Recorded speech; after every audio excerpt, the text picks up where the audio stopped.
Hello मेरे प्रिय साथियों, आप सब कैसे हैं। आशा करता हूं जहां भी होंगे स्वस्थ और मस्त होंगे। मैं हूं राजेंद्र और आपका अपना चैनल आरपीजीएस रिसर्च में स्वागत करता हूं। साथियों, आज हम लोग यूपी ट्रिपल एससी पेट से संबंधित भारतीय संविधान के एक महत्वपूर्ण टॉपिक मूल अधिकार पे चर्चा करेंगे। मेरे साथियों, आज का चर्चा मूल अधिकार के 6वें अधिकार यानी संवैधानिक उपचारों का अधिकार जो अनुच्छेद 32 में है उस पे होने वाला है। मेरे साथियों, वर्तमान में कुल मूल अधिकारों की संख्या 6 है, जिसमें से पहला अधिकार समता का अधिकार है जो अनुच्छेद 14 से लेकर 18 तक है। दूसरा अधिकार स्वतंत्रता का अधिकार है जो अनुच्छेद 19 से लेकर 22 तक है। तीसरा अधिकार शोषण के विरुद्ध अधिकार है जो अनुच्छेद 23 और 24 में है। चौथा अधिकार धार्मिक स्वतंत्रता का अधिकार है जो अनुच्छेद 25 से लेकर 28 तक है। पांचवा अधिकार शिक्षा एवं संस्कृति का अधिकार है जो अनुच्छेद 29 और 30 में है। मेरे साथियों, छठवां अधिकार संवैधानिक उपचारों का अधिकार है जो अनुच्छेद 32 में है। अनुच्छेद 31 आप छूट रहा होगा क्योंकि उसे 44वें संविधान संशोधन 1978 के तहत मूल अधिकार से निकालकर उसे संवैधानिक या कानूनी दर्जा प्रोवाइड करके भाग 12 अनुच्छेद 300 क में संवैधानिक अधिकार या कानूनी अधिकार बनाकर रख दिया गया है। तो वर्तमान में मूल अधिकारों की कुल संख्या कितनी है? 6 है। मेरे साथियों, मूल अधिकारों की संख्या 6 है, उसमें से 5 अधिकारों में भारत के नागरिक और विदेशियों को अधिकार दिया गया है। जैसे अनुच्छेद 14 से लेकर यदि आप 30 तक पढ़ेंगे अनुच्छेद को, तो प्रत्येक अनुच्छेद में भारत के नागरिक को या विदेशी को कुछ न कुछ अधिकार दिया गया है। लेकिन अनुच्छेद 32 में कोई अधिकार नहीं है। यह अधिकारों का रक्षा करता है। मतलब जैसे अनुच्छेद 21 के तहत आपको खाना खाने का अधिकार है। यदि कोई खाना खाने नहीं देता है तो आप अनुच्छेद 32 के तहत सुप्रीम कोर्ट जा सकते हैं। उसी प्रकार अनुच्छेद 21 में नींद का अधिकार है, प्रेम विवाह करने का अधिकार है, रास्ते पे चलने का अधिकार है, शुद्ध वायु प्राप्त करने का अधिकार है। यह जितने भी अधिकार हैं इनका संरक्षक या रक्षा करने की जो जिम्मेदारी होता है यह अनुच्छेद 32 को होता है। मेरे साथियों, डॉक्टर भीमराव अंबेडकर ने अनुच्छेद 32 को संविधान का आत्मा कहा है। यह कई बार पूछा जा चुका है कि डॉक्टर भीमराव अंबेडकर ने किस अनुच्छेद को संविधान का आत्मा कहा है, तो अनुच्छेद 32 को। या सीधे आपसे ऐसे पूछेगा कि निम्नलिखित में से डॉक्टर भीमराव अंबेडकर किसे संविधान का आत्मा कहा है। ऑप्शन में कई सारे ऑप्शन हो सकते हैं। हो सकता है अनुच्छेद 32 के जगह संवैधानिक उपचारों का अधिकार लिखा हो, तो हमारा सही जवाब क्या हो जाएगा? संवैधानिक उपचारों का अधिकार। मेरे साथियों, उन्होंने कहा था कि यदि अनुच्छेद 32 को निकाल दिया जाए, संविधान से हटा दिया जाए, तो पूरे संविधान का कोई अस्तित्व नहीं रहेगा। बहुत बड़ी बात बोले थे वह कि यदि अनुच्छेद 32 को संविधान से निकाल दिया जाए, हटा दिया जाए, तो पूरे संविधान का कोई अस्तित्व नहीं रहेगा। और यह जो प्रश्न है यह केबीसी मतलब कौन बनेगा करोड़पति में पूछा गया था।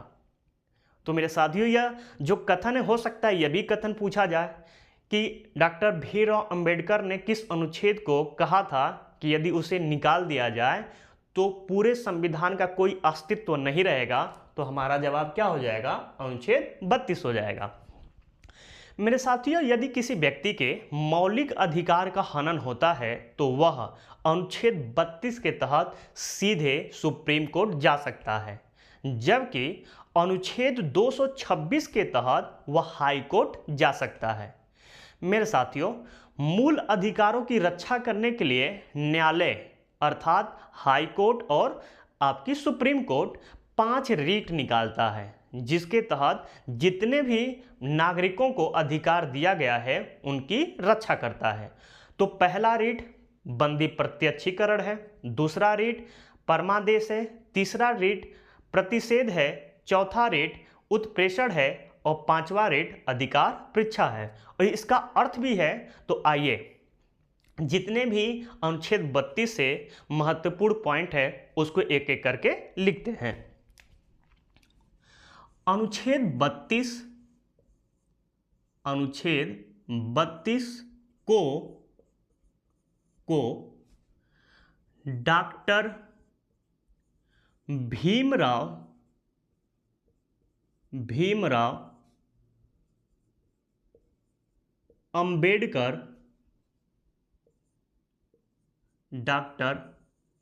भीमराव अंबेडकर जी ने अनुच्छेद 32 को डॉक्टर भीमराव अंबेडकर जी ने संविधान का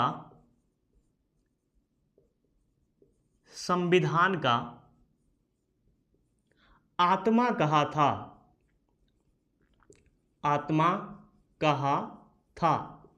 तो कभी आपसे प्रश्न कोई पूछे कि डॉक्टर भीमराव अंबेडकर ने संविधान का आत्मा किसे कहा था, तो अनुच्छेद 32 या संवैधानिक उपचारों का अधिकार को कहा था। आते हैं नेक्स्ट पॉइंट पे। यदि किसी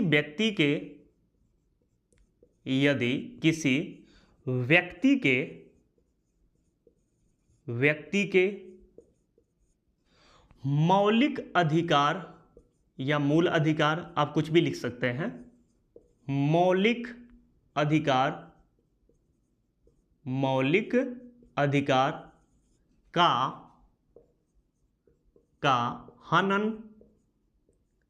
हनन या उल्लंघन होता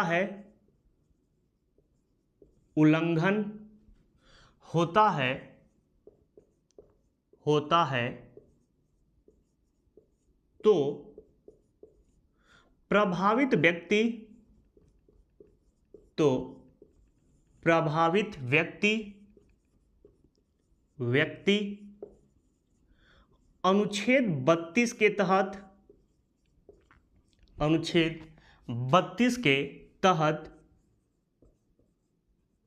तहत सुप्रीम कोर्ट, एससी लिख दे रहे हैं, आप समझिएगा सुप्रीम कोर्ट, ठीक है, सुप्रीम कोर्ट और अनुच्छेद 226 के तहत हाई कोर्ट में आवेदन दायर कर सकता है,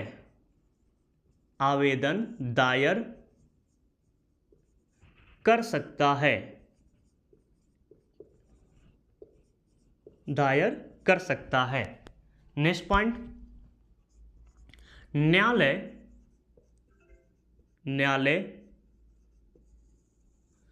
मूल अधिकार की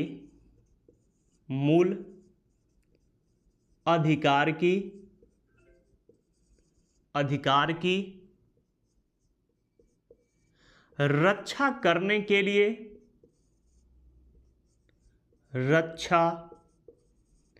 करने के लिए 5 प्रकार की रीट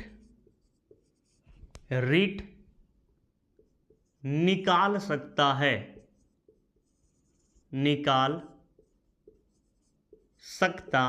है।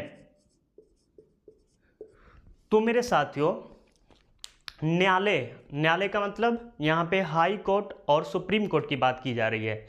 डिस्ट्रिक्ट न्यायालय की बात नहीं किया जा रहा है। जो आपके जिस जिले में आप रह रहे होंगे वहाँ पे जिला न्यायालय भी होगा, उस जिले न्यायालय की बात नहीं किया जा रहा है, बात किसकी हो रही है? सुप्रीम कोर्ट की और हाई कोर्ट की।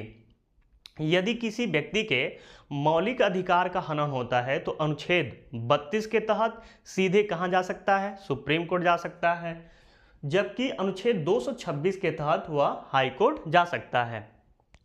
न्यायालय मूल अधिकारों की रक्षा करने के लिए कितनी रीट निकालती है? 5 रीट निकालती है। आइए देखते हैं कौन कौन से रीट हैं। पहला है बंदी प्रत्यक्षीकरण, बंदी प्रत्यक्षीकरण। दूसरा है परमादेश। तीसरा है प्रतिषेध, प्रतिषेध। चौथा है उत्प्रेषण, उत्प्रेषण। पांचवा है मेरे साथियों अधिकार परीक्षा, अधिकार परीक्षा, अधिकार परीक्षा। मेरे साथियों इसका अर्थ भी होता है, कई बार इसके अर्थ से भी प्रश्न पूछे जा सकते हैं। जैसे बंदी प्रत्यक्षीकरण का अर्थ होता है शरीर प्राप्त करना, तो यहाँ पे एक छोटा सा हेडिंग डाल लीजिएगा अर्थ और लिखिएगा शरीर प्राप्त करना, शरीर प्राप्त करना। परमादेश का अधिकार होता है हम आदेश देते हैं, आदेश देते हैं। और मेरे साथियों प्रतिषेध का अर्थ होता है रोकना, रोकना या सूचित करना, या सूचित करना। उत्प्रेषण का अर्थ होता है मेरे साथियों रद्द करना, रद्द करना या समाप्त करना, समाप्त करना। और अधिकार परीक्षा का अर्थ होता है आपका, आपका अधिकार क्या है, आपका अधिकार क्या है, क्या है। ठीक है मेरे साथियों, तो न्यायालय अनुच्छेद 32 के तहत मूल अधिकारों की रक्षा करने के लिए 5 रीट निकालता है। पहला बंदी प्रत्यक्षीकरण, जिसका अर्थ होता है शरीर प्राप्त करना। दूसरा अधिकार है परमादेश, और परमादेश का अर्थ होता है हम आदेश देते हैं। और तीसरा आपका रीट है प्रतिषेध, और प्रतिषेध का अर्थ होता है सूचित करना या रोकना। चौथा अधिकार है उत्प्रेषण, उत्प्रेषण का अर्थ होता है रद्द करना या समाप्त करना। और पांचवा आपका रीट है अधिकार परीक्षा, और मेरे साथियों अधिकार परीक्षा का अर्थ होता है आपका अधिकार क्या है। तो मेरे साथियों यह रीट के अंदर से भी प्रश्न पूछा जाता है, और इसको जानना भी हमें काफ़ी जरूरी है कि इस रीट का अर्थ क्या है। यदि हमारा भी मौलिक अधिकार का हनन होता है, कैसा हनन होगा और कौन सा रीट के तहत हम सुप्रीम कोर्ट या हाई कोर्ट जा सकते हैं। जैसे शरीर प्राप्त करने का अर्थ क्या होगा, कौन सा यदि हमारे मौलिक अधिकार का हनन होगा तो हम बंदी प्रत्यक्षीकरण रीट के तहत सुप्रीम कोर्ट जा सकते हैं या हाई कोर्ट जा सकते हैं। किस रीट में परमादेश रीट दायर होगा, किस उल्लंघन में प्रतिषेध रीट दायर होगा, किस उल्लंघन में उत्प्रेषण रीट दायर होगा, और किस उल्लंघन में अधिकार परीक्षा रीट दायर होगा, यह सभी हम इसी वीडियो में जानेंगे। तो आइए पहले इसको मिटा देते हैं और प्रत्येक रीट को लिखेंगे, उसके लेटर को भी लिखेंगे और उसे समझने का प्रयास भी करेंगे। इसको मेरे साथियों मिटा दे रहा हूं क्योंकि जगह नीचे शायद हो सकता है कि आपको दिखाई न दे। तो हमारा पहला जो रीट है वह है आपका बंदी प्रत्यक्षीकरण। तो हेडिंग बना लीजिएगा आप भी, बंदी प्रत्यक्षीकरण, बंदी प्रत्यक्षीकरण। और इसका अर्थ लिखिएगा, दोबारा लिखिए। बंदी व्यक्ति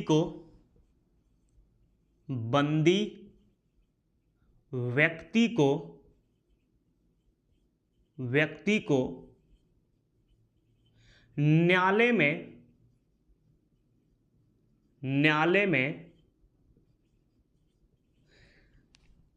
में सशरीर, मतलब शरीर के साथ, सशरीर उपस्थित करना, सशरीर उपस्थित करना। मेरे साथियों, बंदी प्रत्यक्षीकरण का अर्थ क्या होता है? बंदी व्यक्ति को न्यायालय में सशरीर उपस्थित करना। मेरे साथियों, बंदी प्रत्यक्षीकरण रिट तब दायर की जाती है जब किसी व्यक्ति को पुलिस के द्वारा या किसी अन्य व्यक्ति के द्वारा, जैसे वह निजी व्यक्ति हो, निजी व्यक्ति के द्वारा बंदी बना लिया जाता है और उसके बारे में पता नहीं चलता है कि वह कहाँ है और कैसा है। ठीक है, मान लीजिए आप ही को कोई बंदी बना लिया और घर वाले आपके बारे में पूछे दोस्तों से कि भाई वह कहाँ है, तो कोई आपके बारे में बता ही नहीं रहा है, तो क्या होगा कि आपके घर के लोग, परिजन लोग सीधे कौन सा रीट दायर करेंगे? बंदी प्रत्यक्षीकरण। और इस रीट के तहत सीधे कहां जाएंगे? Supreme court. और सुप्रीम कोर्ट से सवाल करेंगे कि सर मेरा बच्चा गायब है, उसको खोजा जाए, या सर मेरा बच्चा पुलिस के द्वारा गिरफ्तार कर लिया गया है और उसके बारे में कोई जानकारी पुलिस नहीं दे रही है। तब इस रीट के माध्यम से सुप्रीम कोर्ट एक लेटर निकालेगा और तुरंत फैक्स करेगा कहाँ पे? थाने पे, और कहेगा कि फलाना व्यक्ति को आप गिरफ्तार किए हैं, बताइए कि ये कैसा है और कहाँ पे रखे हैं इसको। तो किसके माध्यम से? बंदी प्रत्यक्षीकरण के माध्यम से। मेरे साथियों, इसके पहले लेटर को लिख लेते हैं, फिर और आसानी से इसको समझाएंगे। और मैं पूर्णतः विश्वास करता हूं कि आपको समझाने में मैं पूरा प्रयास करूंगा। और जब यह आपका जो रीट है यह समाप्त होने के बाद आप कहेंगे कि हाँ सर, मुझे बंदी प्रत्यक्षीकरण रीट एकदम आसानी से समझ में आ गया है। चलिए पहले इसके लेटर को लिखते हैं। यदि किसी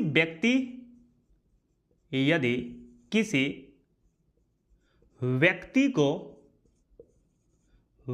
को पुलिस या अन्य व्यक्ति के द्वारा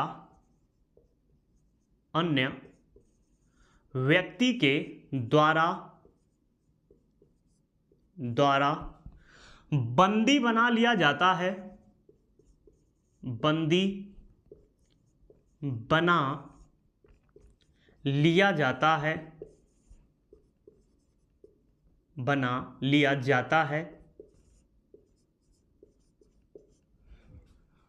बंदी बनाए गए व्यक्ति को बना लिया जाता है, बंदी बनाए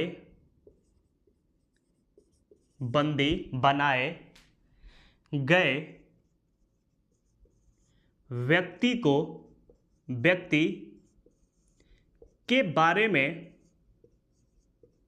के बारे में कोई पता नहीं चलता है, नहीं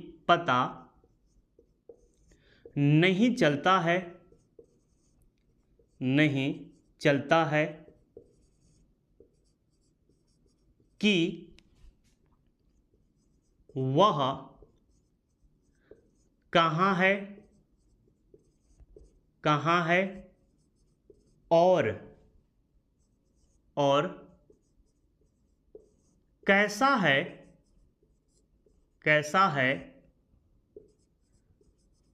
तो इससे प्रभावित व्यक्ति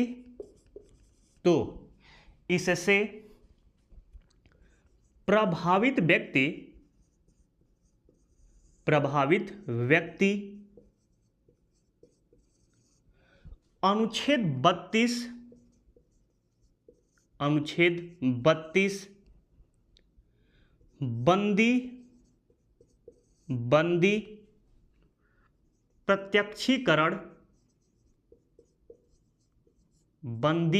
प्रत्यक्षीकरण रीट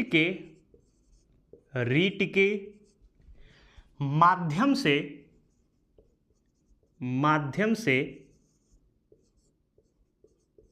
सुप्रीम कोर्ट में शरण ले सकता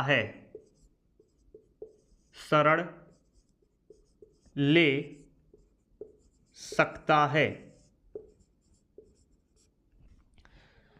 इसके कुछ अपवाद हैं, अपवाद भी लिख लेते हैं तब इसे समझेंगे आसानी से। अपवाद: शत्रु अन्य देशीय, और दूसरा है निवारक नजरबंदी।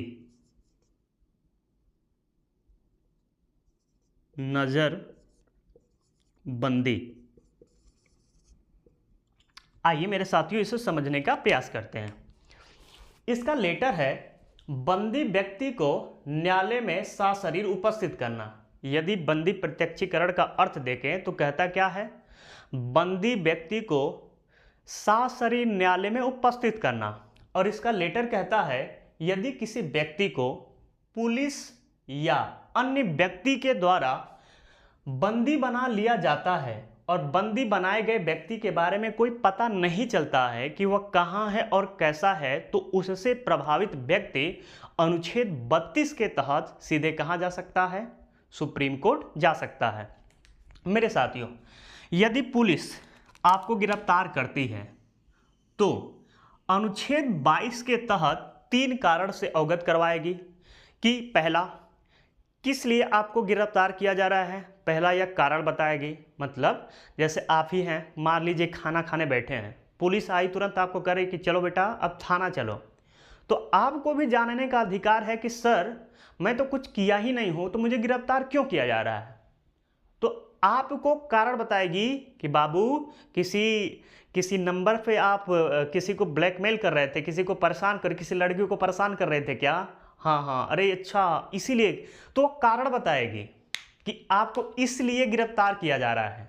आप किसी लड़की को परेशान कर रहे थे, वह बंदी प्रत्यक्षीकरण मतलब ऐसे रीट के तहत आप उस लड़की को गायब है, आप उसको कहाँ छिपा के रखें, तो ऐसे व्यक्तियों को भी गिरफ्तार कर सकती है पुलिस।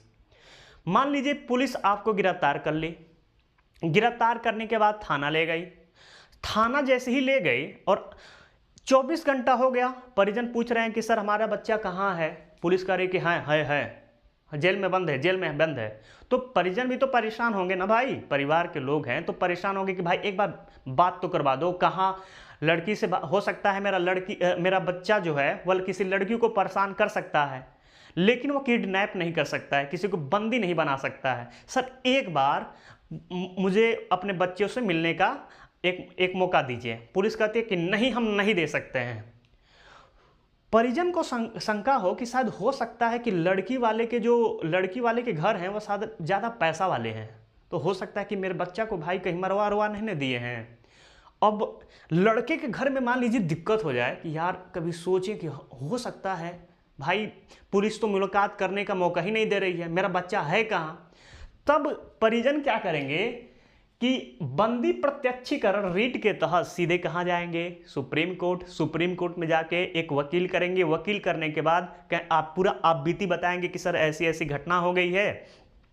अब वकील साहब क्या करेंगे कि एक रीट दायर करेंगे जिसका नाम है बंदी प्रत्यक्षीकरण, और बंदी प्रत्यक्षीकरण के तहत एक लेटर जारी होगा। लेटर तुरंत फैक्स किया जाएगा कहाँ, थाने में जैसे ही जाएगा पुलिस भी बताएगी कि सर इस बच्चे को यहाँ पे रखा गया है, शरीर सुरक्षित है, तो कहेगी कि नहीं, न्यायालय कहेगी कि नहीं, तुम्हारे हम बात को नहीं मानेंगे, तुम सीधे क्या करो कि न्यायालय में प्रस्तुत करो। तो पुलिस का यह कर्तव्य बनता है कि उस बच्चे को कहाँ कहाँ आपका पेश करना पड़ेगा, तो जिला न्यायालय या हाई कोर्ट या सुप्रीम कोर्ट में तुरंत आपको पेश करना होगा।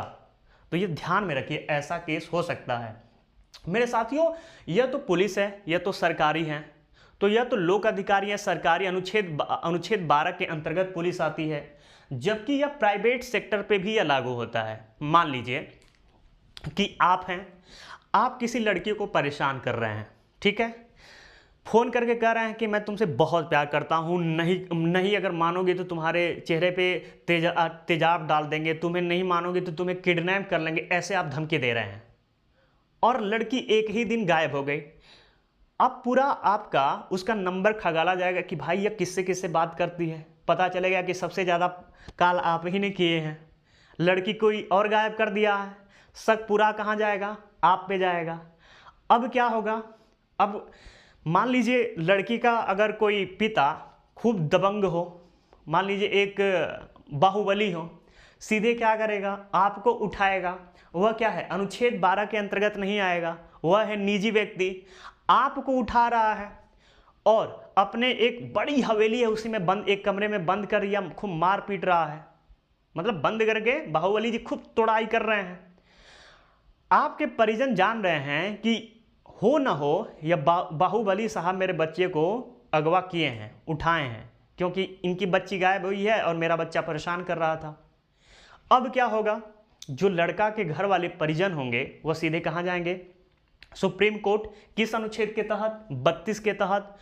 और सुप्रीम कोर्ट में एक वकील करेंगे, कहेंगे कि सर ऐसी ऐसी बात है, बाहुबली साहब मेरे बच्चे को उठा के ले गए हैं और ऐसी ऐसी घटना हो गई है, मेरे बच्चा ऐसा नहीं कर सकता है। तुरंत जज साहब, जो सुप्रीम कोर्ट के जज साहब हैं, तुरंत कहेंगे कि अच्छा ऐसी बात है, तो वकील कहेंगे कि हाँ हाँ ठीक है। एक वकील साहब तुरंत बंदी प्रत्यक्षीकरण रीट वह करेंगे, पिटिशन करेंगे।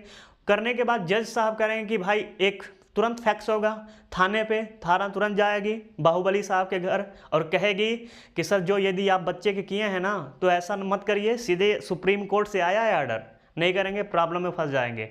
तो बच्चे को रिलीज करने का अधिकार यह अनुच्छेद 32 देता है।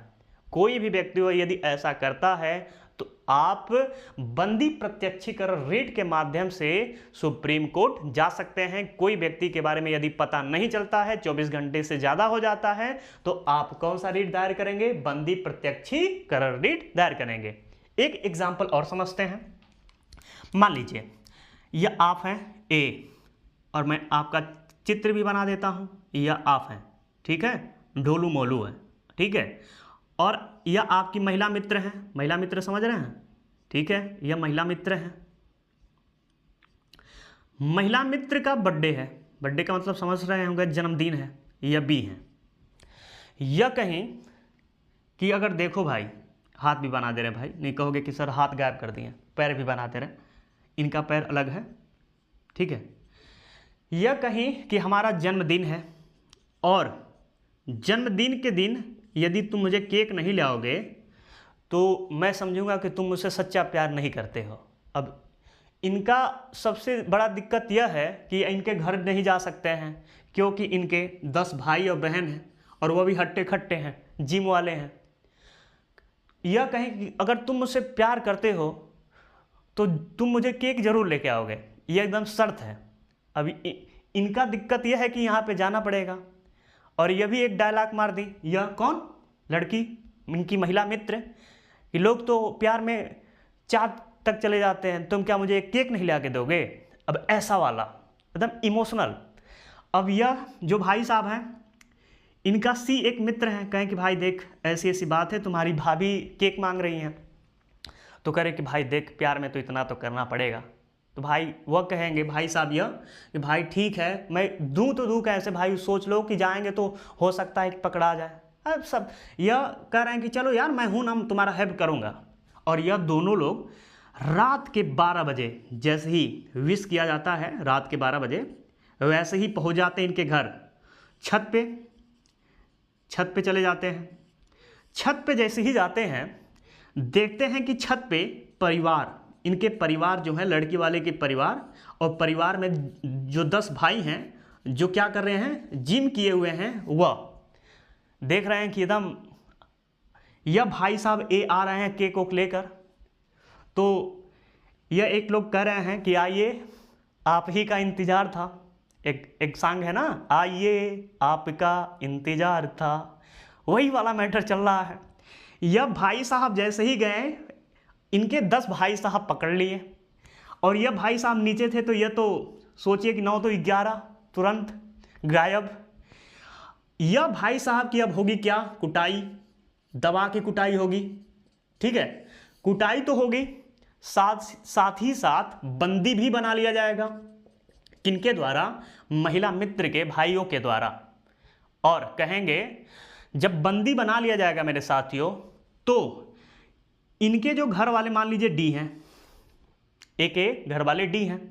अब कहेंगे कि ये भाई जो नाम मेरा, इनका मान लीजिए सुनील नाम है, ठीक है, ए का नाम सुनील है, ठीक है। भाई सुनील कहाँ है, मिल ही नहीं रहा है। अब इनके दोस्त मित्र से पूछेंगे तो सी बताएंगे इनके जो मित्र हैं डी को कि भाई देखिए वह एक लड़की से प्यार करते थे और वह केक मांगे थी, गए थे, उनके भाई पकड़ लिए हैं। अब इनके परिजन इनके घर जाएंगे और कहेंगे कि मेरे बच्चे हैं उसको रिलीज करिए भाई, छोड़ दीजिए। अब ये कहेंगे कि नहीं मेरे घर पे आपका बच्चा नहीं है, और सी तो जानता है सब कुछ, किस्सा बता दिया है। डी धमकाएंगे कि अगर नहीं छोड़ेंगे तो मैं थाने जाएंगे, एफआईआर करेंगे, सब कुछ करेंगे। बी के घर वाले कह रहे हैं कि आप कुछ भी कर लीजिए, मेरे घर पे बच्चा नहीं है। लेकिन सी तो पूरा किस्सा जो कहानी था वो बता चुका है। अब इस समय क्या होगा कि सीधे जो ए के परिजन अर्थात डी है वह सीधे जाएंगे कहाँ पे, सुप्रीम कोर्ट में एक वकील करेंगे और वह कहेगा कि आप घबराइए नहीं, एक आपके लिए रीट है जिसका नाम है बंदी प्रत्यक्षीकरण के रीट के तहत जज के सामने पूरी अपना आप बीती बताएंगे। आप बीती बताने के बाद जज साहब कहेंगे कि अच्छा ऐसी बात है, तुरंत मैं ऐसा कर रहा हूं, तुरंत एक फैक्स जाएगा कहां पे, थाने पे, पुलिस जाएगी और बच्चा यह क्या है, छूट जाएगा। सशरीर न्यायालय में प्रस्तुत किया जाएगा मेरे साथियों। तो आशा करता हूं कि आप समझ गए होंगे। इससे ज्यादा भी समझा सकता हूं, लेकिन पेट है तो थोड़ा सा पेट का ख्याल करते हुए ही समझा जाए, क्योंकि समय ज्यादा लगेगा तो आप भाग भी जाएंगे। अब चलते हैं नेक्स्ट रीट पे, जिसका नाम है परमादेश। और परमादेश का अर्थ होता है हम आदेश देते हैं। तो पहले हेडिंग बना लेते हैं,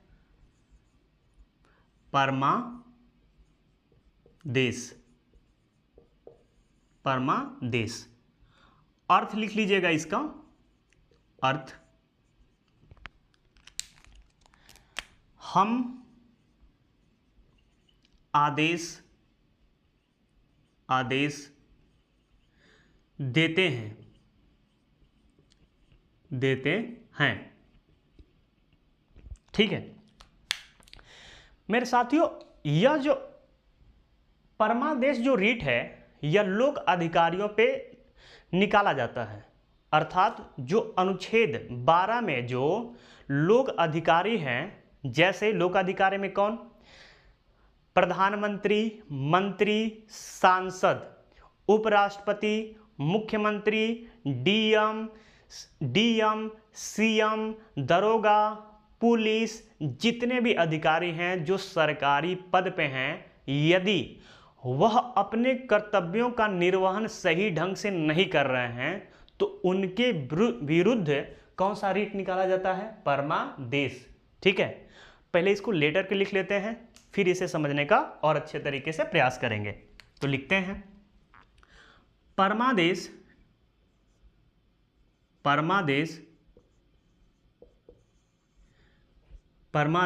रीट के तहत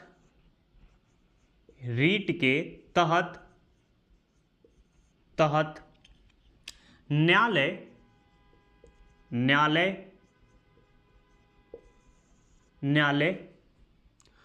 लोक अधिकारियों को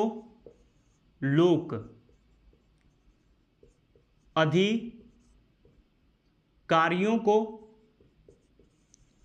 लोक अधिकारियों को आदेश देता है, आदेश देता है कि वह विधि द्वारा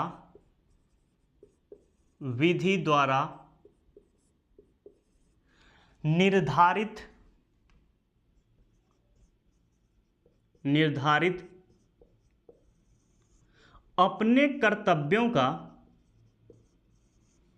अपने कर्तव्यों का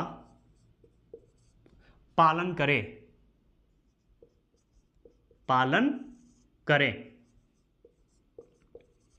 इसके भी मेरे साथियों कुछ अपवाद हैं, अपवाद लिख लेते हैं, फिर चर्चा को आगे बढ़ाते हैं। अपवाद: राष्ट्रपति और राज्यपाल, राष्ट्रपति और राज्यपाल। आइए इसे समझने का प्रयास करते हैं। मेरे साथियों, परमादेश रीट लोक अधिकारियों को आदेश देता है। लोक अधिकारी का मतलब जो सरकारी पद पे हैं, ठीक है। तो जो सरकारी पद पे हैं उन्हें आदेश देता है। क्या आदेश देता है? वह विधि द्वारा निर्धारित अपने कर्तव्यों का पालन करें। जो विधि द्वारा निर्धारित की गई है, जो कर्तव्य निर्धारित किया गया है, उसका पालन करने का आदेश देता है, ठीक है। जैसे मैं कहूं, एक डॉक्टर का कर्तव्य क्या होता है? लोगों का जान बचाना। पुलिस का कर्तव्य क्या होता है? लोगों की रक्षा करना। एक पायलट की कर्तव्य क्या होता है? जो एरोप्लेन उड़ाता है, कर्तव्य होता है कि अपने गंतव्य, जो आपका टर्मिनल है, वहां पर सुरक्षित पहुंचाना। एक ड्राइवर का कर्तव्य क्या होता है कि जितनी भी सवारियां हैं, जहां तक उनका पहुंचना है, वहां तक उन्हें सुरक्षित पहुंचाना। एक डीएम का कर्तव्य क्या होता है? पूरे जिले को सुरक्षित रखना, कोई भी हिंसा ना हो। एक प्रधानमंत्री का कर्तव्य क्या होता है? पूरे राष्ट्र की, पूरे देश की रक्षा करने का अधिकार किसका अधिकार है? किसके अंतर्गत आता है? प्रधानमंत्री के अंतर्गत आता है। तो विधि द्वारा जो निर्धारित कर्तव्य है, यदि उनसे कोई विमुख हो रहा है तो उसके विरुद्ध कौन सा रीट दायर होगा? परमादेश। तो मेरे साथियों, इसमें कुछ मोटा मोटा शब्द है, उसे पहले समझने का प्रयास करिए। पहले यह, मैं कहूं क्या, यह निजी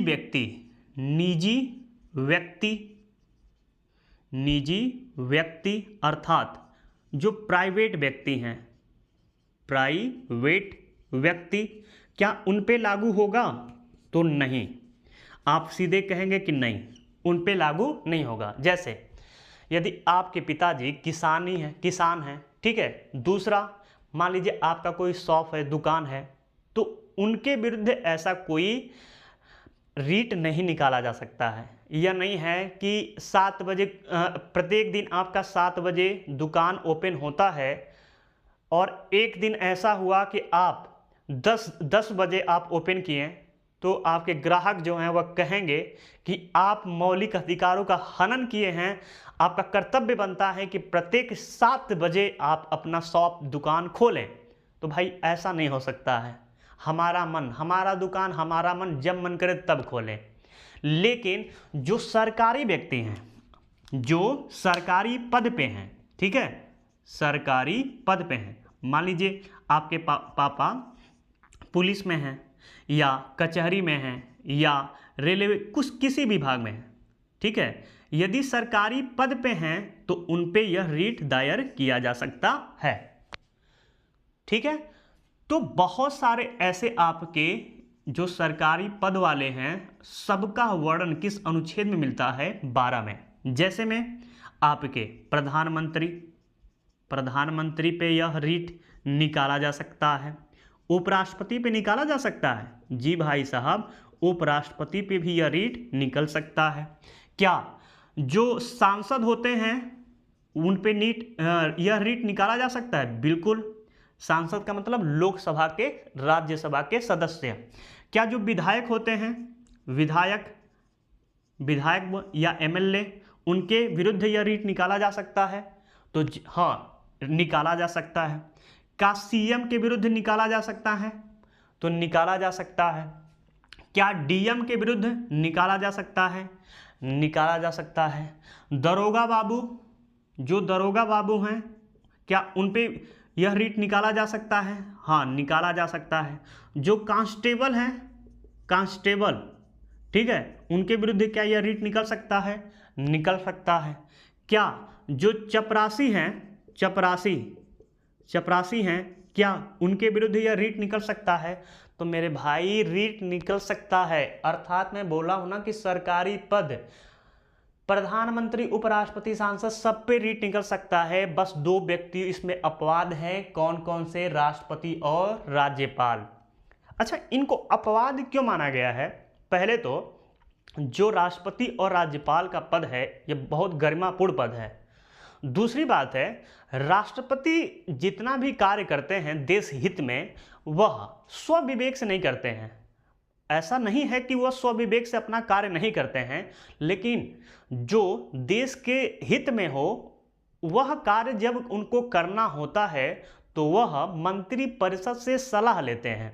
ठीक है, तो बिना मंत्री परिषद से यदि राष्ट्रपति बिना कोई कार्य करता है, बिना सलाह लिए, तो उसे, उस कार्य को अवैध माना जाएगा, वैध नहीं माना जाता है। अर्थात राष्ट्रपति जो भी कार्य करता है मंत्रिपरिषद के सलाह ही पे करता है। ठीक है, राज्यपाल कोई भी कार्य करता है तो मंत्रिपरिषद के सलाह ही पे करता है। तो गलत होने का थोड़ा सा जो चांस होता है वह राष्ट्रपति और राज्यपाल में कम होता है, क्योंकि यह खुद से तो कार्य कर ही नहीं रहा है। इसलिए इन पे राष्ट्रपति और राज्यपाल पे परमादेश रीट नहीं निकाल सकता है। क्यों नहीं निकल सकता है? क्योंकि यह दोनों लोग राज्य के मंत्री, जैसे राज्यपाल राज्य के मंत्री परिषद के सलाह पर कार्य करते हैं, जबकि राष्ट्रपति केंद्रीय या संघीय मंत्रिपरिषद के सलाह पर कार्य करते हैं। जो तब मेरे भाई जब कोई सलाह ही पे कार्य कर रहा है तो उनके विरुद्ध यह रीट कैसे निकाला जा सकता है? तो नहीं निकाला जा सकता है।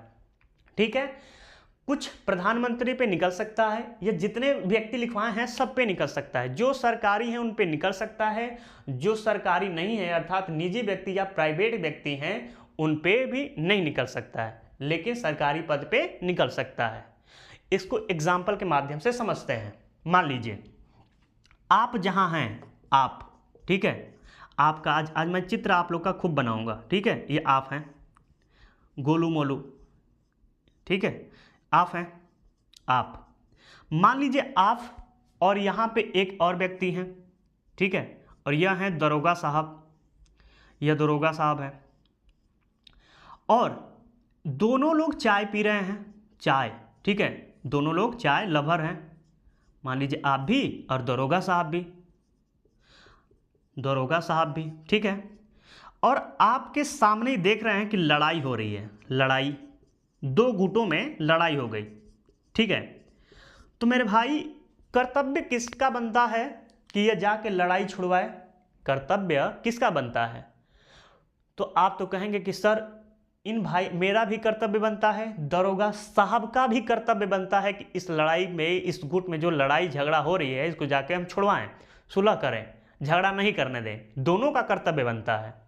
लेकिन आप कह रहे हैं यार इस लड़ाई को, आपकी बात कर रहे हैं, आप कह रहे हैं कि यार इस लड़ाई को छोड़ो, आइए चाय पे कंसंट्रेट करते हैं, चाय को देखते हैं, चाय हमारी ठंडी हो जाएगी। ठीक है, तो आप जैसे ही कहेंगे कि भाई लड़ाई होने दो, हमसे कोई मतलब नहीं, हमारी चाय ठंडी हो जाएगी।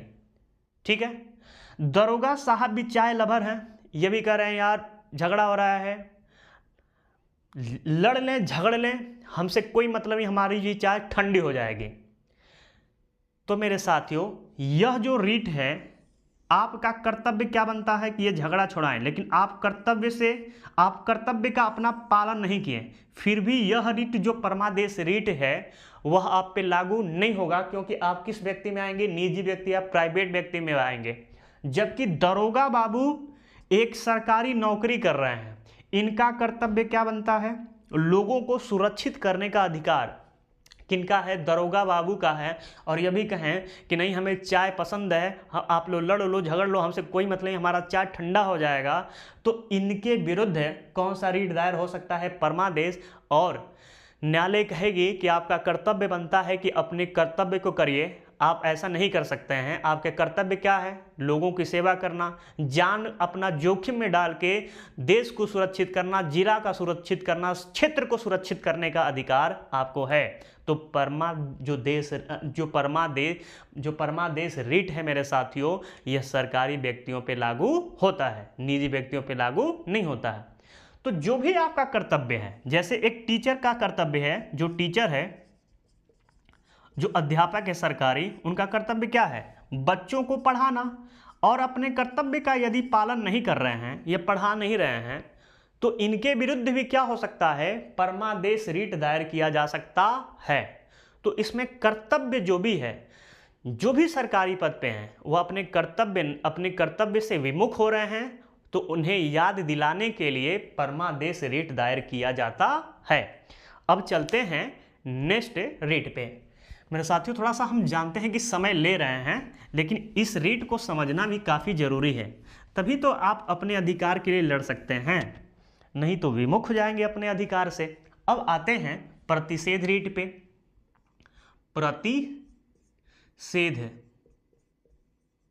प्रतिषेध रीट अर्थ क्या होता है? पहले अर्थ लिख लेते हैं इसका।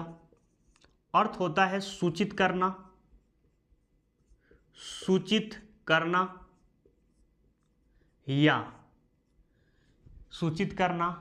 या रोकना। तो मेरे साथियों, पहले इसके लेटर को लिख लेते हैं, फिर इसे बढ़िया ढंग से समझने का प्रयास करेंगे। ठीक है, तो लिखते हैं प्रतिषेध रीट का। लिखिएगा, यह न्यायिक और अर्धन्यायिक संस्था के विरुद्ध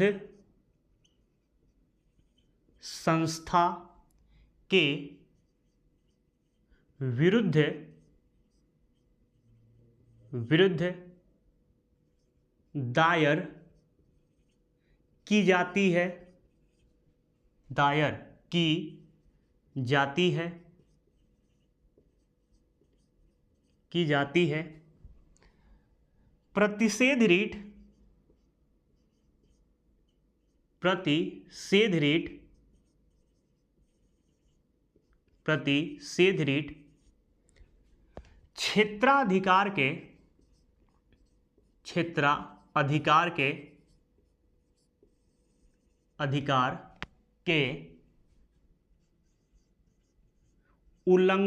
रीट क्षेत्राधिकार के उल्लंघन करके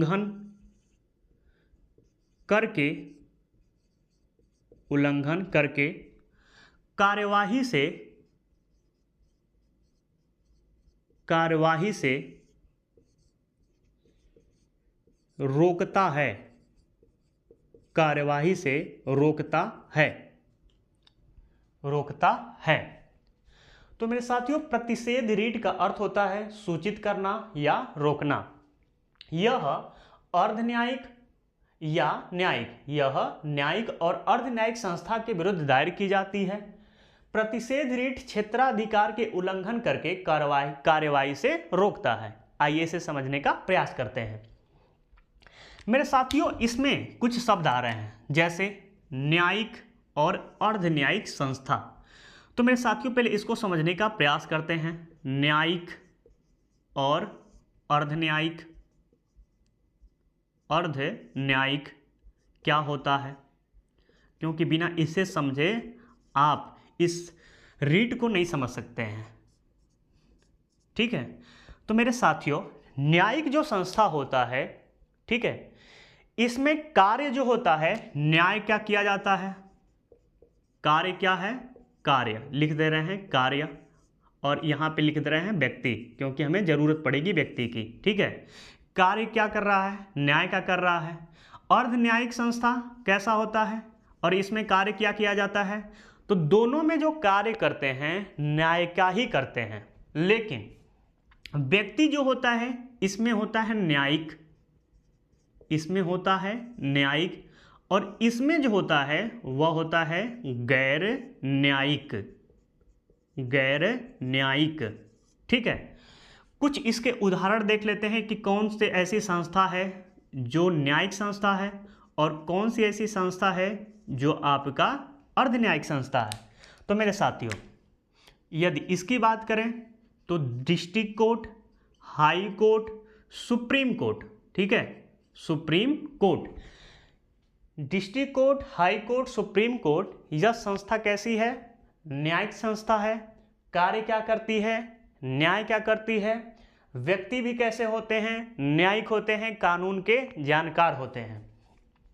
अब अर्ध न्यायिक संस्था के कुछ उदाहरण देख लेते हैं, जैसे डीएम साहब, cat CAT cat, set SAT set, SEBI SEBY SEBI, ठीक है। इतने से काम चल जाएगा, और भी हैं उदाहरण, लेकिन इतने से काम चल जाएगा। अब देखिए मेरे साथियों, यह न्यायिक और अर्ध न्यायिक संस्था के विरुद्ध दायर की जाती है। जैसे न्यायिक संस्था कार्य कैसा होता है, न्याय क्या होता है, व्यक्ति कैसे होते हैं, न्यायिक होते हैं। उदाहरण district court, high court, supreme court, ठीक है। तो कार्य कैसे करते हैं, न्यायिक, और जो व्यक्ति भी क्या कैसे होते हैं, न्यायिक होते हैं। अर्थात जो डिस्ट्रिक्ट कोर्ट का जो जज होता है वह भी बहुत ज़्यादा PCS जे निकाल के जाता है मेरे साथियों।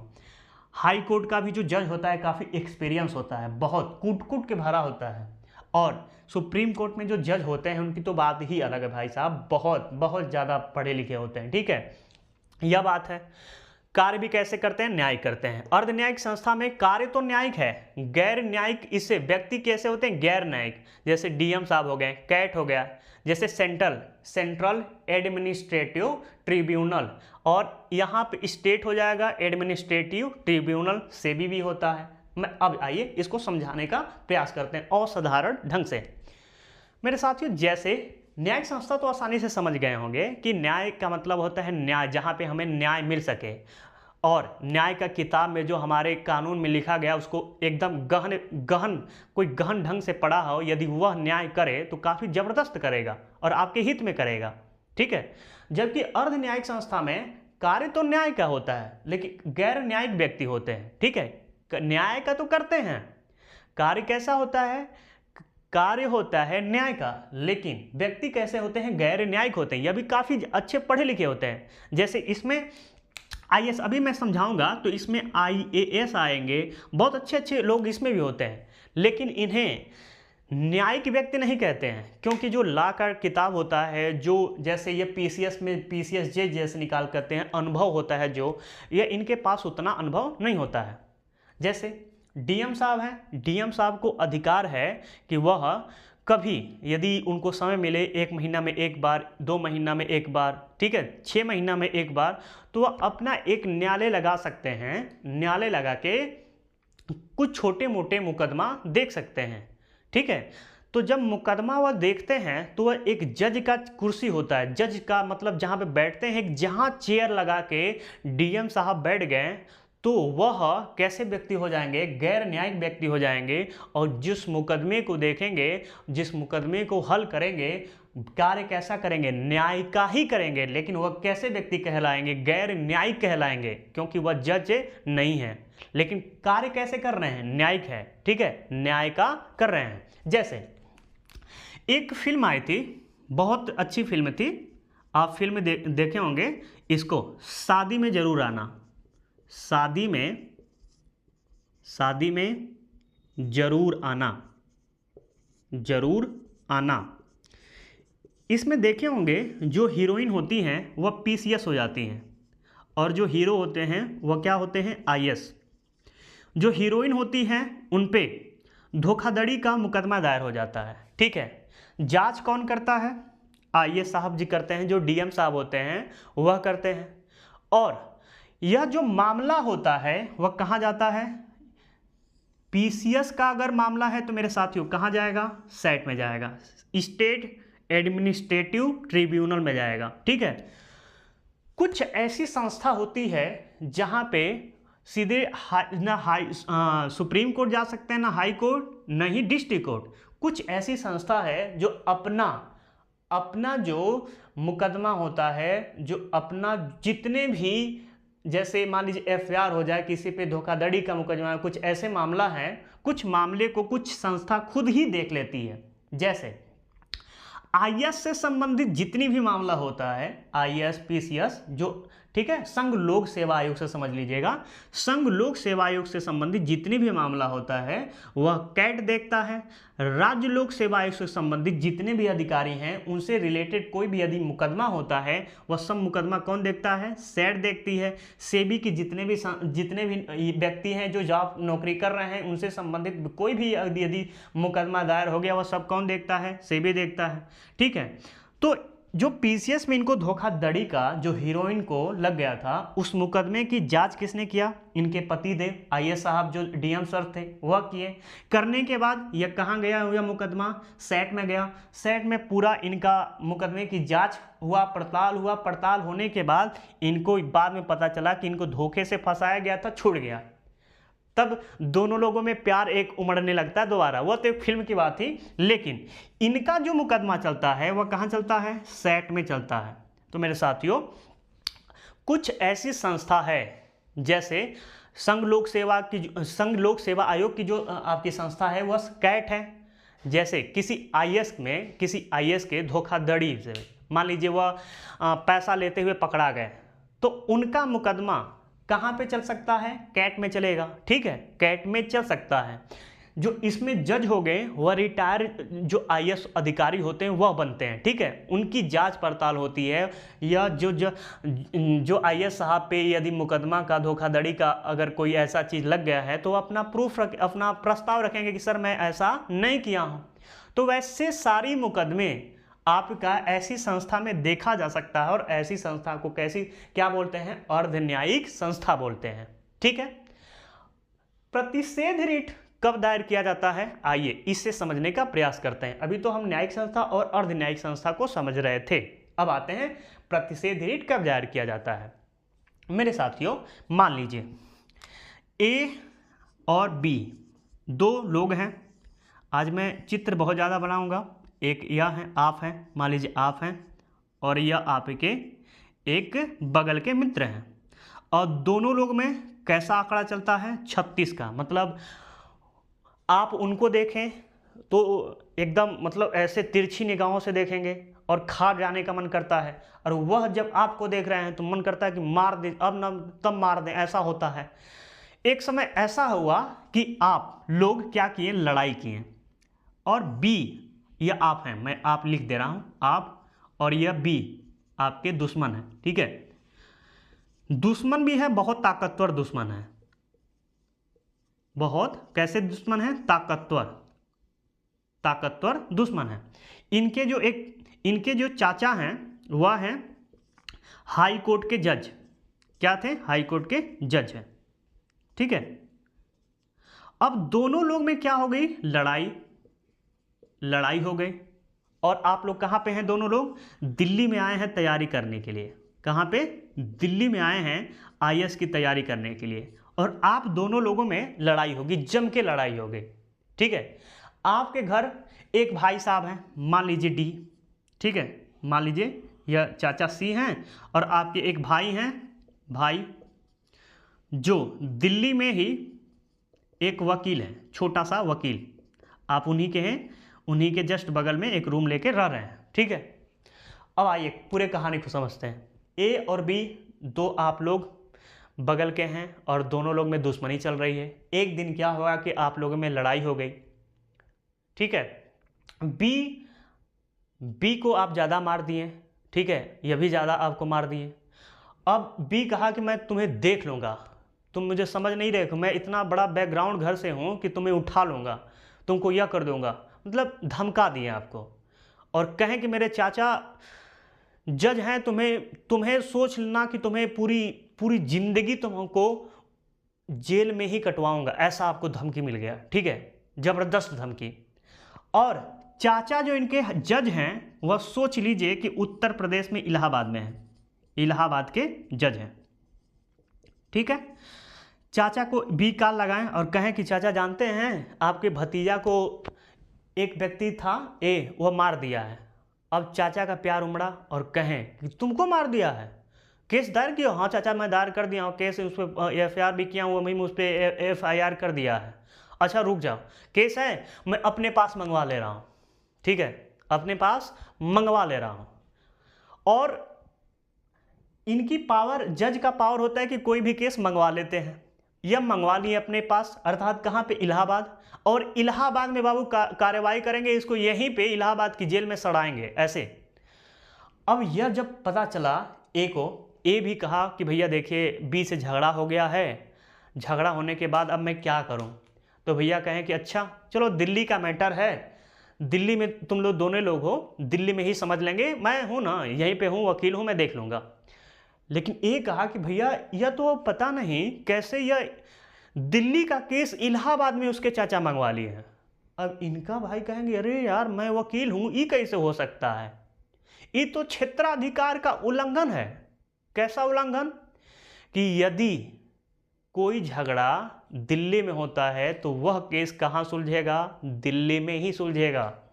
ऐसा नहीं है कि आप दिल्ली में लड़ाई किए और तमिलनाडु में जाके सुलह सपाटा उसका पूरा जिरह करवा रहे हैं, ऐसा नहीं हो सकता है। यदि आप दिल्ली के नागरिक हैं, दिल्ली में रह रहे हैं, दिल्ली में लड़ाई करेंगे तो दिल्ली के हाई कोर्ट, दिल्ली के जिला न्यायालय, दिल्ली के सुप्रीम कोर्ट में यदि वैसा मुकदमा जाता है तब आपकी पूरी मुकदमा की कार्रवाई कहाँ होगा? दिल्ली में ही होगा, न कि तमिलनाडु में होगा, नहीं आंध्र प्रदेश में होगा, नहीं इलाहाबाद में होगा, नहीं बिहार में होगा। तो कहा कि अच्छा ऐसे हो गया, सीधे या क्या करेंगे? सीधे एक रीट निकालेंगे। कौन सा रीट? प्रतिषेध रीट। और कहेंगे कि सर आप ऐसा नहीं कर सकते हैं, आप अपना क्षेत्राधिकार का क्या कर रहे हैं? उल्लंघन कर रहे हैं। तो जैसे ही कार्रवाई की जाएगी, कार्रवाई को क्या किया जाएगा? प्रतिषेध रीट के माध्यम से रोक दिया जाएगा। तो सूचित किया जाएगा किसको? इनके चाचा को कि आप ऐसे नहीं कर सकते हैं। रोका जा सकता है कि आप ऐसे नहीं कर सकते हैं। तो आशा करता हूं मेरे साथियों समझ गए होंगे। अब आते हैं नेक्स्ट रीट पे। इसमें कुछ और है, उत्प्रेषण और प्रतिषेध में कुछ मिला जुला है, मतलब दोनों भाई लगते हैं। प्रतिषेध रीट और उत्प्रेषण दोनों मिले जुले भाई लगते हैं। दोनों को कुछ इसमें डिफरेंट और है जो एक ही साथ उत्प्रेषण में लिखवा दूंगा। ठीक है मेरे साथियों, पहले इसको मिटा देते हैं, उत्प्रेषण और एक तरफ आपका प्रतिषेध को समझ लेते हैं। ठीक है, चलिए दोबारा हम लिख रहे हैं प्रतिषेध, प्रतिषेध, और इधर लिख रहा हूं उत्प्रेषण, क्योंकि दोनों का संबंध एक ही जैसा है, एक ही जैसा। ठीक है, प्रतिषेध और उत्प्रेषण। देखिए इसका अर्थ क्या होता है? इसका अर्थ होता है सूचित करना, सूचित करना या रोकना, रोकना। इन उत्प्रेषण रीट का अर्थ क्या होता है? तो इसका अर्थ होता है रद्द करना या समाप्त करना। उत्प्रेषण रीट का अर्थ क्या होता है? रद्द करना या समाप्त करना। यह भी प्रतिषेध रीट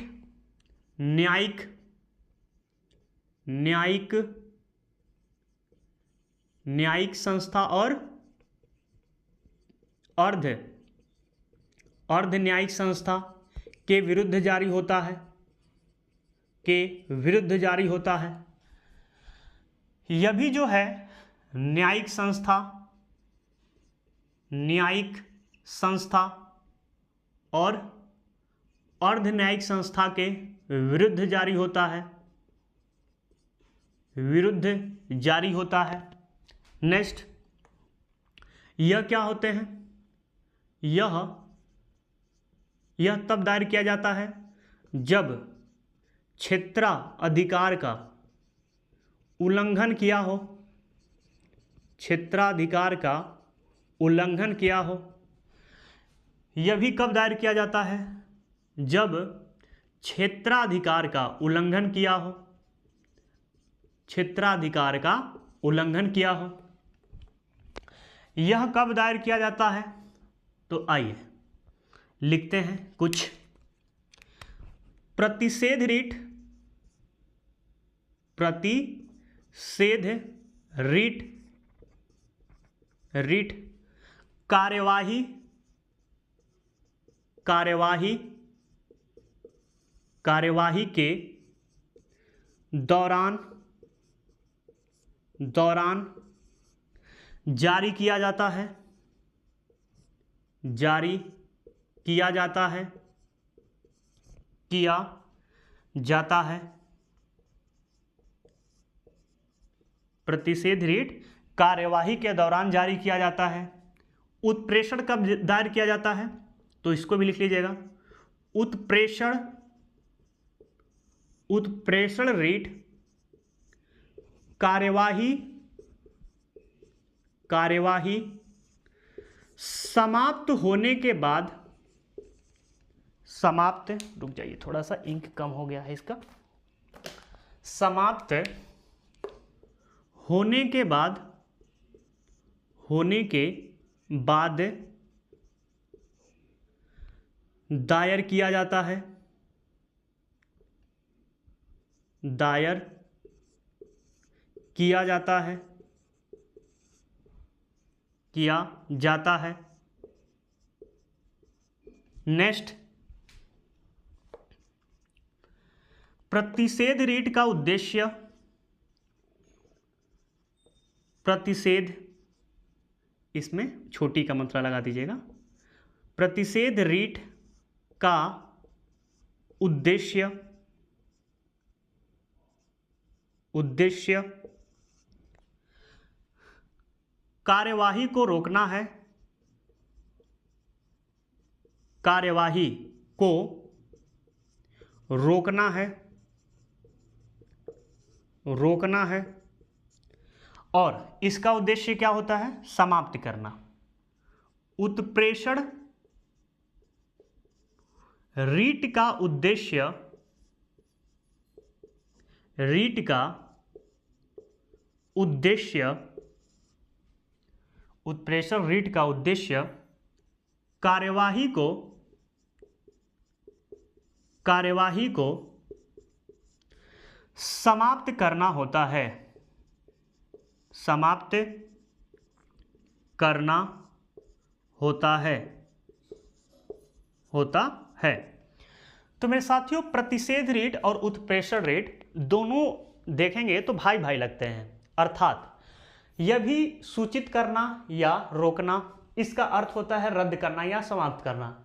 न्यायिक संस्था या अर्ध न्यायिक संस्था, न्यायिक संस्था में जैसे डिस्ट्रिक्ट कोर्ट, जिला न्यायालय, आपका हाई कोर्ट अर्थात जो राज्य न्यायालय होता है, उच्च न्यायालय जिसको कह सकते हैं, और सुप्रीम कोर्ट अर्थात सर्वोच्च न्यायालय, सुप्रीम उच्चतम न्यायालय आप कह सकते हैं। आप कह सकते हैं क्या, न्यायिक संस्था वही होते हैं। और यदि उत्प्रेषण रीट के तहत कोई भी संस्था यदि अपना क्षेत्राधिकार का उल्लंघन करती है तो उनके विरुद्ध यह रीट निकाला जा सकता है।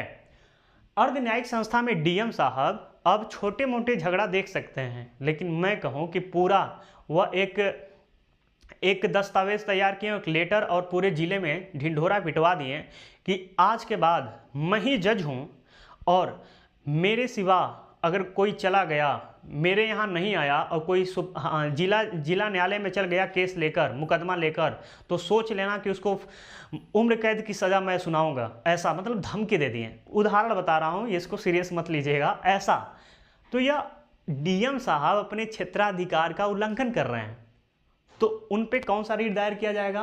आपका प्रतिषेध रीट दायर किया जाएगा। ठीक है।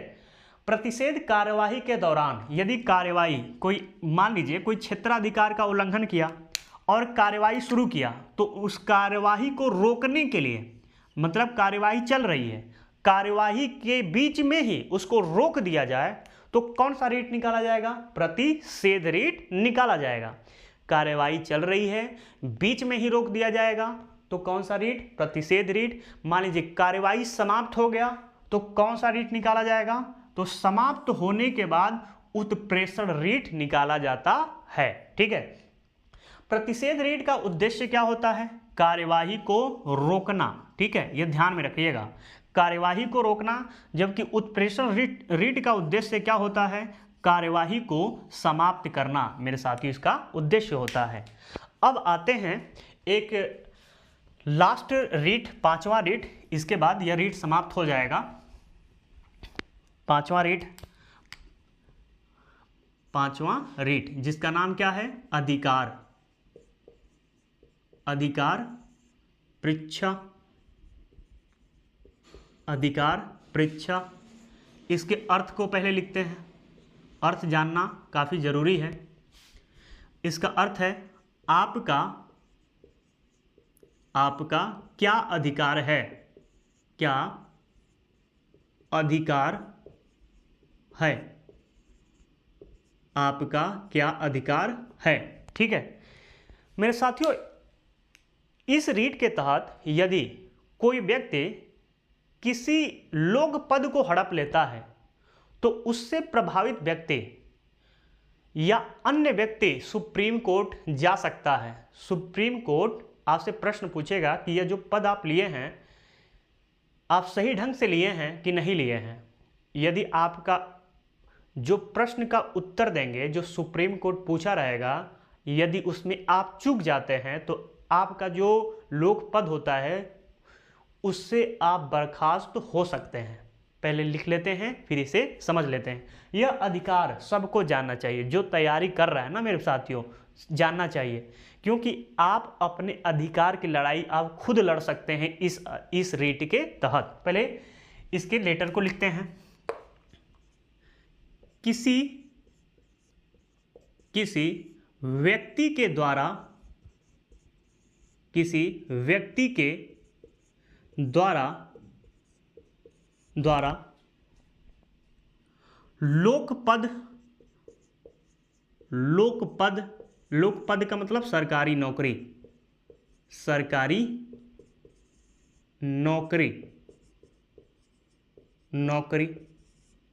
लोकपद को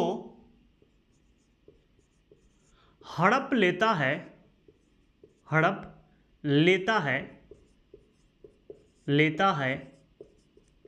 तो इससे प्रभावित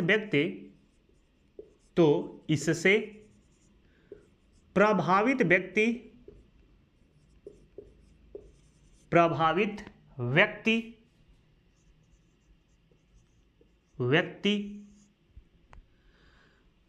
अधिकार परीक्षा रीट के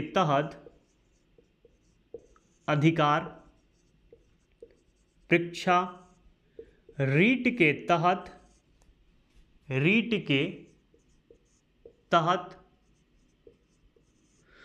सुप्रीम कोर्ट में शरण ले सकता है।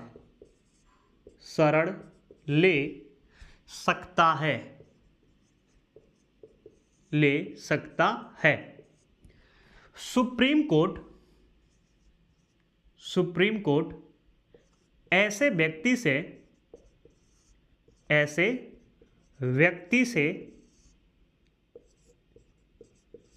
से प्रश्न पूछेगी।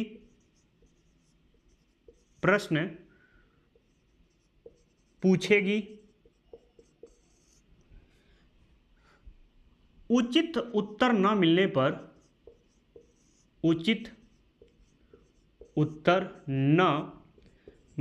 पर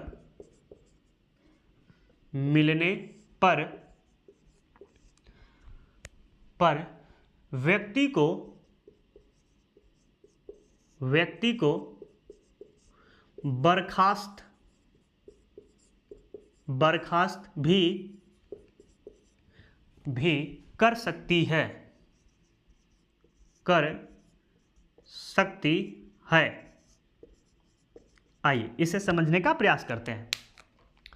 मेरे साथियों, मान लीजिए यह बात करता किस पे है, सरकारी नौकरी पे। एक बार लेटर को पढ़ देते हैं, फिर इसे उदाहरण के माध्यम से समझेंगे। किसी व्यक्ति के द्वारा लोक पद यानी सरकारी नौकरी को हड़प लेता है तो इससे प्रभावित व्यक्ति अधिकार परीक्षा रीट के तहत सुप्रीम कोर्ट में शरण ले सकता है।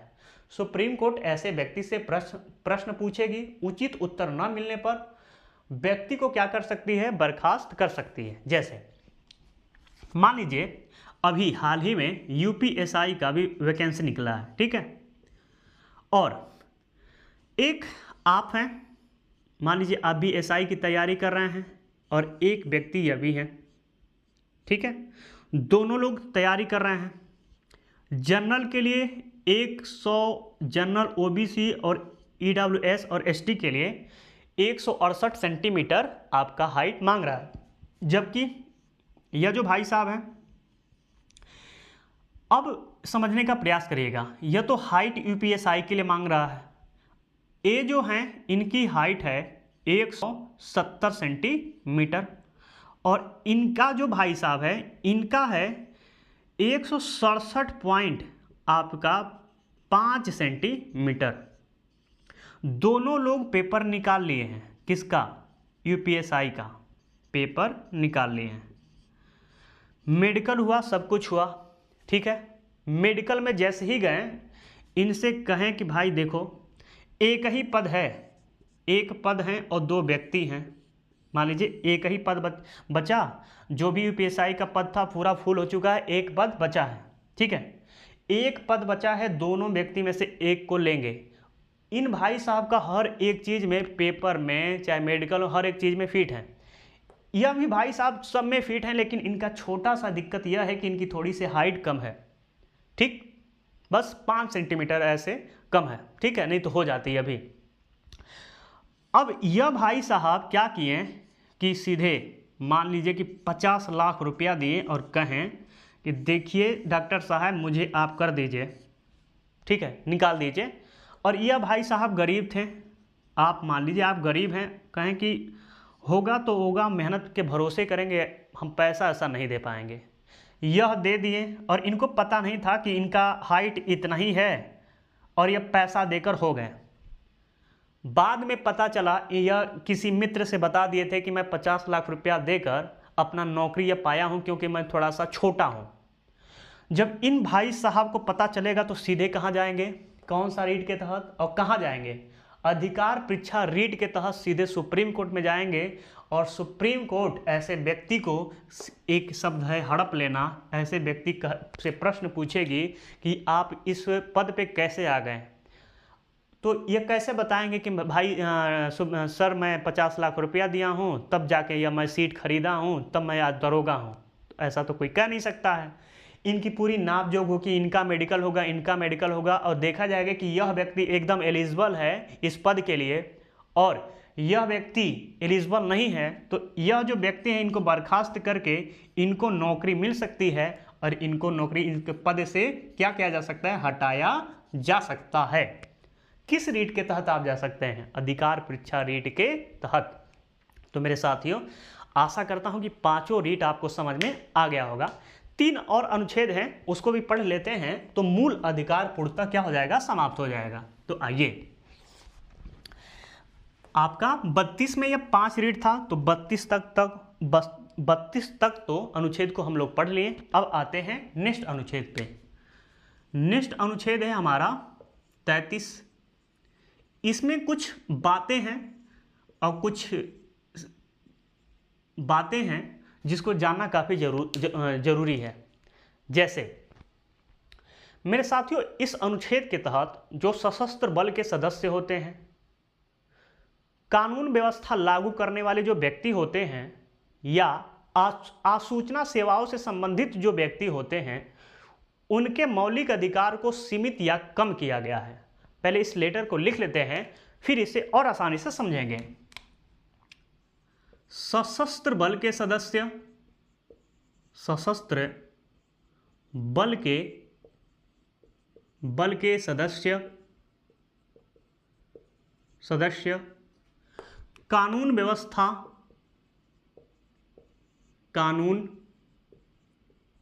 व्यवस्था लागू करने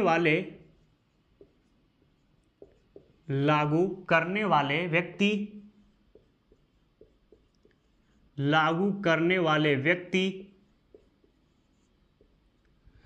आसूचना, एक एक लेटर को समझेंगे, पहले लिख लें इसके लेटर को। आसूचना सेवाओं से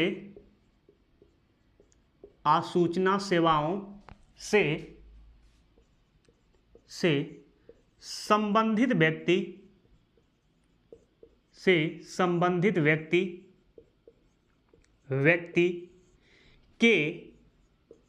के मूल अधिकार को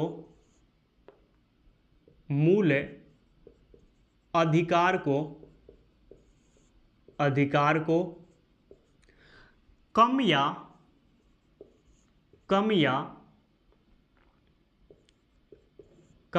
सीमित किया जा सकता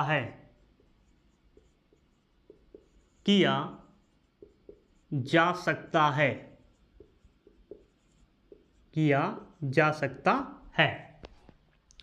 सशस्त्र बल में जो भी आपके सैनिक अधिकारी होते हैं या सैनिक जो सोल्जर होते हैं, हमारे जितने सोल्जर हैं, चाहे CISF हो, चाहे BSF हो, चाहे कोई भी, ठीक है, सभी मेरे सोल्जरों को कुछ ऐसे अधिकार होते हैं जिनसे वंचित कर दिया जाता है। जैसे अगर मैं कहूं, मोर्चा नहीं निकाल सकते हैं, संगठन नहीं बना सकते हैं, सम्मेलन नहीं कर सकते हैं। तो कुछ ऐसे अधिकार जो होते हैं जो एक आम नागरिक को होता है, वह सशस्त्र बल के सदस्य यानी सैनिकों को नहीं होता है। वह मोर्चा नहीं बना सकते हैं या मोर्चा नहीं निकाल सकते हैं, ठीक है, मोर्चा नहीं निकाल सकते हैं, संगठन नहीं बना सकते हैं, सम्मेलन नहीं कर सकते हैं। उसी प्रकार कानून व्यवस्था लागू करने वाले व्यक्ति जैसे IAS हो गए, IAS में कौन, DM साहब, IPS में कौन, SP साहब, दरोगा बाबू, इन पे भी लागू होता है। तो जो कानून व्यवस्था को लागू करवाने वाले व्यक्ति होते हैं, उनके भी मौलिक अधिकार को सीमित किया जा सकता है। आसूचना सेवाओं से संबंधित व्यक्ति, इसमें आपका जैसे रा वाले एजेंट जो हैं, रा वाले जो एजेंट होते हैं, भाई साहब जो होते हैं, अपने देश के लिए कार्य करते हैं, लेकिन अपनी जो पहचान होती है वह सबसे छुपा के रखते हैं। क्यों? उनको बताने का नहीं मन करेगा मेरे साथियों कि हम, जैसे आप पुलिस बन जाते हैं, दरोगा बन जाएंगे, DM बन जाएंगे, तो आप पूरे ढिढोरा पीटेंगे कि मैं DM बन गया, मेरा IAS निकल गया, मेरा PCS निकल, मैं डॉक्टर बन गया, ऐसे। लेकिन जो रा के एजेंट होते हैं, वह उनको अधिकार नहीं होता है कि अपने घर को भी नहीं बताते हैं कि हम रा के एजेंट हैं। दूसरे मुल्क में होते हैं मेरे साथियों, तो उनको नहीं बताया जा सकता है कि मैं यह हूं। लेकिन एक आम नागरिक किसी देश में जाएगा तो सीधे कहेगा मैं यहाँ का DM हूँ भाई, मैं जाके देखना, मेरा बहुत तूती बोलती है, ऐसे आप कह सकते हैं। मैं एक बहुत बड़ा डॉक्टर हूँ, मैं यह हूँ, मैं वह हूँ, आप कुछ भी बता सकते हैं। लेकिन कुछ ऐसे व्यक्ति होते हैं जिनके मौलिक अधिकारों को सीमित या कम किया गया है। किस अनुच्छेद के तहत? 33 के तहत। अब आते हैं नेक्स्ट अनुच्छेद पे। नेक्स्ट अनुच्छेद है मेरे साथियों अनुच्छेद 34।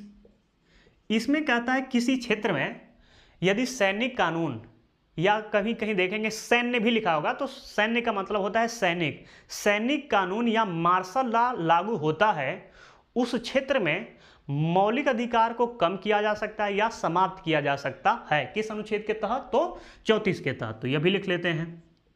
किसी क्षेत्र में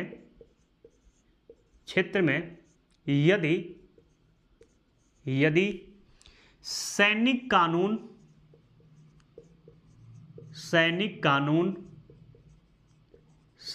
कानून या मार्शल लॉ लागू होता है तो उस क्षेत्र में, तो उस क्षेत्र में मूल अधिकार को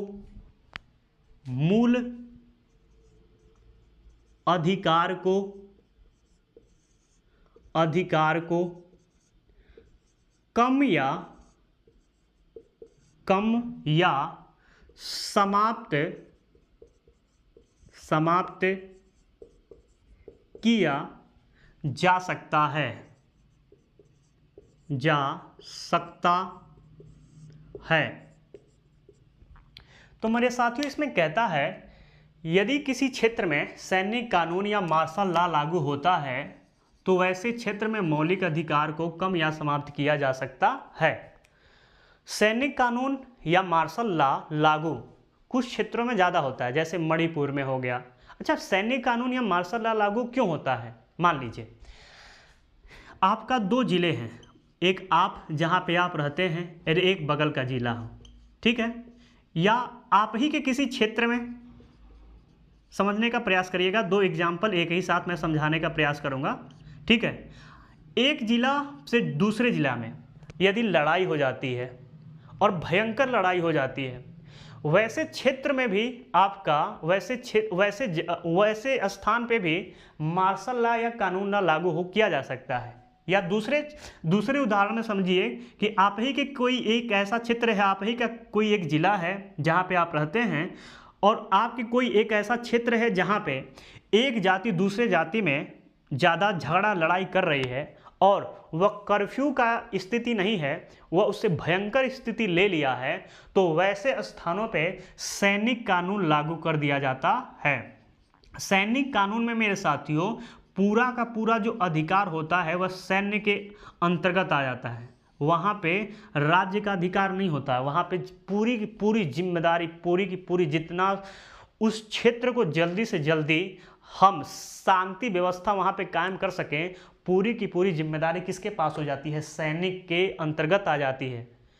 तो वैसे क्षेत्र में मौलिक अधिकार को कम या समाप्त किया जा सकता है, ठीक है? जैसे आप मणिपुर में बार बार देखते होंगे कि अफसफा कानून लगता होगा। तो अफसफा जो कानून है, जो 1958 में बनाया गया था, इसी कानून के तहत सैनिक कानून या मार्शल लॉ लागू किया जाता है। वहाँ पे आपको यह नहीं पूछेगी, आपको जैसे ही कुछ दिखेगा तो तुरंत सैनिक क्या आपको गोली मार सकती है। तो यह जो सैनिक कानून या मार्शल लॉ लागू होता है, इसमें बहुत सारे अधिकार व्यक्तियों से छीन लिया जाता है। पूरी की पूरी यहाँ की प्रशासन या शासन कह सकते हैं कि पूरी का पूरा जो कंट्रोल हो जाता है वह सैनिक के हाथों में हो जाता है, ठीक है? मेरे साथियों, मार्शल लॉ का कोई परिभाषा नहीं दिया गया, किसी भी संविधान में मार्शल लॉ का परिभाषा नहीं है, ठीक है? तो यह ध्यान में रखिएगा, किसी भी आर्टिकल में मार्शल लॉ या सैनिक कानून का कोई परिभाषा नहीं दिया गया है। मूल अधिकार से संबंधित लास्ट अनुच्छेद देखते हैं, अनुच्छेद 35। मेरे साथियों, इस अनुच्छेद के तहत कहता है कि मूल अधिकार के संबंध में कानून बनाने का अधिकार संसद को दिया गया है और कोई नहीं दिया गया, राज्य सरकार को नहीं है। राज्य सरकार को यह अधिकार नहीं है कि वह मूल अधिकारों के संबंध में कानून बना सके। तो लिख लेते हैं, मूल अधिकार के संबंध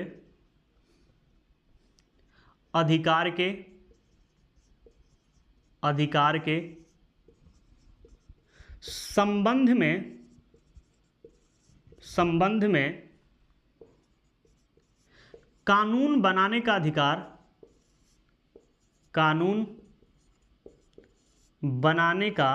बनाने का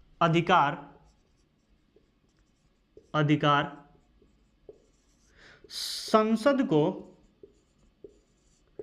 संसद को दिया गया है।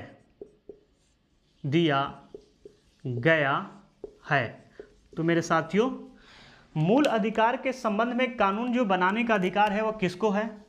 संसद को है, राज्य को नहीं है। और संसद में कौन शामिल होता है? राष्ट्रपति, लोकसभा और राज्यसभा, ठीक है? तो संसद में कौन कौन शामिल होता है? राष्ट्रपति, लोकसभा और राज्यसभा।